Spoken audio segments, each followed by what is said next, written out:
Depending on whether these patients were treated in the curative setting, they may have residual toxicity. Persistent and maybe permanent neuropathy is kind of the one that seems to be dose limiting for us.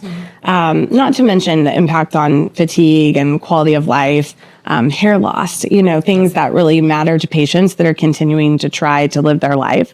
So I think that's a huge thing. And I think the other thing that we really get concerned about in this population is, when patients recur, is how do they recur? Because if they recur in the brain, if they recur in the central nervous system, there's really nothing more life-altering for that patient population. We talk about whether they need whole brain or SRS or, whatever that looks like for them. It's really catastrophic in terms of their quality of life. Yeah, and it's a huge fear. Yeah. Cancers in my brain is obviously something nobody wants to certainly hear. Well, let's jump forward. ASCO 2025, we saw DB09. So that was our first look at that data. We certainly saw the two arms, the trastuzumab deruxtecan pertuzumab arm compared to the standard of care Cleopatra arm. And certainly that amazing median progression-free survival over 40 months there.